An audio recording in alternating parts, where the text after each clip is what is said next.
Welcome to another Chief of Staff coffee break.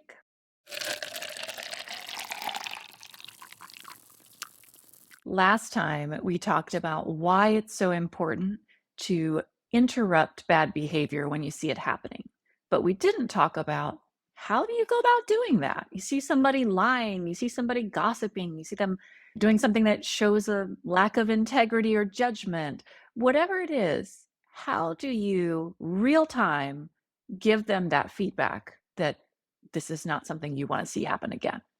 One of my favorite phrases is, "We don't do that here." And I love it because you can use it whether you're someone's manager or their peer, or even someone who reports up into them if they're newer to the organization. And you can say it a lot of different ways, right? You can adjust the level of intensity and the tone to the person's receptivity and to the situation. So it could sound like, "Hey, we don't do that here. Wow, we don't do that here. I see what you're going for. We don't do that here. Whoa, okay, we don't do that here." Hey, we don't do that here. So you can say it many different ways, but in every case, it communicates we have certain cultural expectations and standards, and that, what you just did right there, just FYI, falls outside of that. And people may or may not react positively in the moment, but what you will find is those who don't know any other way of succeeding and they rely on negative behaviors or poor choices to advance, they will opt out of your culture. They will say, I just don't feel like this is the place for me, or I don't feel like this is the place for me anymore. Making that small indication that it's not a way of operating that's okay makes all the difference in the world. And I can tell you, I have been in rooms where there have been multiple senior leaders, and I have watched somebody do something they shouldn't have done. So, for example, years ago, I was in one, it was a very junior woman, I'll call her Sarah. She was presenting, and her new to the organization leader kept interrupting her. And he kept saying, "Come on, Sarah. Sarah, you know better than that. Sarah, you could do better than that."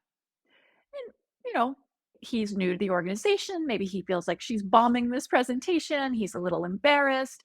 He's trying to encourage her. I can be as generous in my interpretation as you want. But at the end of the day, I watched a room full of senior leaders, and not one of them did anything to indicate, no.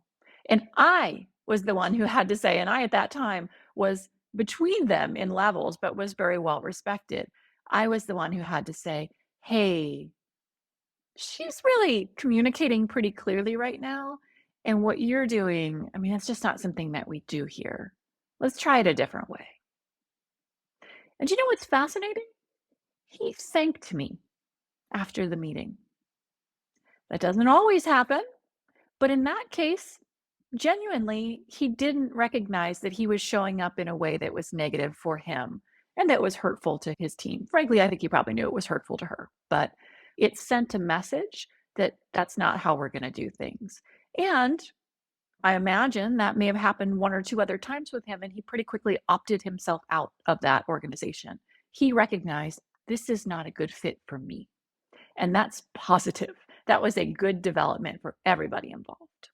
Another phrase you can use is, "Ooh, I really don't like what I just saw happen.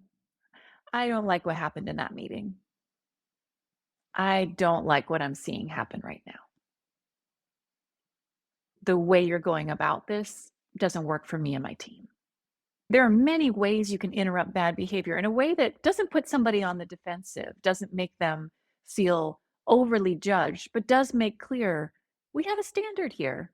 We're a high integrity group. We are people who care. And I don't have space in this organization for behavior like that. And I know you're better. I know you are capable of better than what I just saw. So you don't want to call people out. You want to call them up to a higher standard, but you do want to make that call, and you want to make it as quickly and as firmly as possible. So, if you are looking for more strategies for how to interrupt bad behavior, if you find yourself holding back and then wishing you had said something or done something different, reach out. There's a contact form on my website. I'm more than happy to talk to you, and maybe we can find a place to work together.